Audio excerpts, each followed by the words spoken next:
Now, continuing the theme of food addiction, I'm delighted to welcome back Erica LaFata, who you may recall from our annual conference, and she's going to talk more about the socioeconomic injustices associated with targeting vulnerable populations with addictive food products. Thanks, Erica.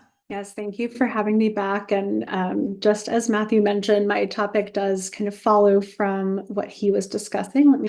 All right, so I'm going to be expanding a little bit more about this idea and construct of ultra-processed food addiction as an empirical topic, and specifically diving into some of the social justice implications of this construct and ultra-processed foods generally. Again, Matthew hinted at a lot of this, but I'm going to go into that next level of detail. So as was mentioned, the Yale Food Addiction Scale is currently our most common tool for assessing ultra-processed food addiction. While it is a self-report tool, so it is more of like a foundational first step for establishing this clinical presentation as this novel, hopefully eventually recognized diagnosis, there's of course limitations to a self-report measure.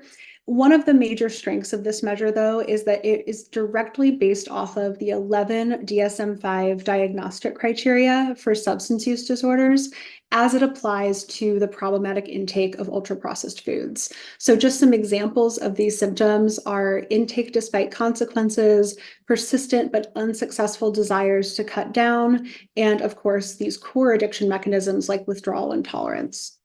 Just like a diagnosis of substance use disorder, you can meet criteria for ultra-processed food addiction by endorsing 2 or more symptoms and clinical impairment or distress.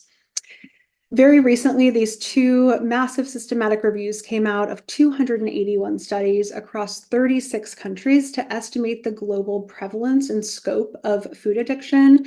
And it was about 14% of adults, which is really similar to alcohol and tobacco, and 12% of children, which is unprecedented. So I want to hone in on some of the significant health disparities in who's most affected by this presentation of food addiction. In almost 1,000 individuals across the United States, I conducted this research and explored demographic differences in prevalence.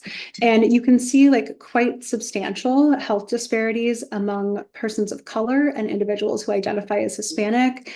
Have 3 times the risk and prevalence of food addiction compared to individuals who identify as white. So very significant, and we don't have really a lot of information empirically on why this is, but I'll kind of speculate on some practices related to food crime on the next slide. In addition, people who have lower household incomes experience higher symptoms of food addiction and are more likely to have those experiences of food addiction translate to obesity. And importantly, household food insecurity is reported to increase the risk of food addiction by 21 to 56%, which feels counterintuitive. We think a lot about food insecurity being related to, less access of foods, but it's actually a greater access disproportionately to ultra-processed foods. So why is this? As Matthew alluded to, and I think is so important, these ultra-processed foods in large part were developed and reformulated by big tobacco companies. Specifically with respect to the health disparities, it's also been revealed from these internal industry documents that big food companies target persons of color when they're marketing ultra-processed foods. In fact, there was a minority marketing plan put into place when Philip Morris, a big tobacco company, bought Kraft and General Foods in the 80s. Some of the strategic marketing efforts were applied from the tobacco playbook to the marketing of ultra-processed foods, again, co-occurring with Philip Morris taking over Kraft and General Foods. Some examples of these include disproportionately more marketing in media outlets and locations frequented by individuals who identified as Black or Hispanic, corporate-sponsored community events, within these communities, associating specific brands with underrepresented groups. So Tang, it's a powdered beverage being marketed primarily to families who identified as Hispanic, and including celebrities who match individuals, racial backgrounds in fast food campaigns disproportionately for individuals who identified as Black or Latino. There's also just the systemic influence of ultra-processed food intake that's so important to acknowledge. These foods are cheap, And they are calorie dense, which makes them an understandably common choice for individuals who have less household income or who have food insecurity. If you're making choices for your family, you're looking for how to get the most bang for your buck. And unfortunately, these foods have been designed to fit that profile. One of the common critiques that I often get about ultra-processed food addiction, but don't seem to get in this group, which is wonderful, is that we need to eat to survive. So how could food be addictive? Well, we need to drink to survive, but alcohol is addictive. It's been created. It's fundamentally different from what we need survival-wise. Obviously, I feel like that same level of obviousness applies to ultra-processed foods.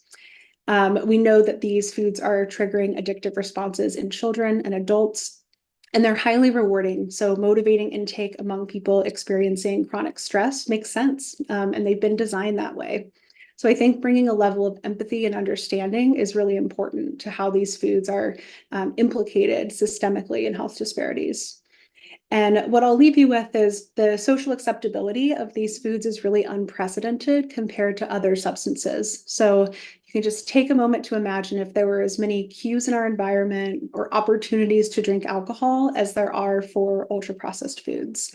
You could be having, junk foods in this meeting right now, but if you were drinking alcohol, people might be raising an eye. It's just pervasive. So I'll leave it at that, and I'll look forward to questions.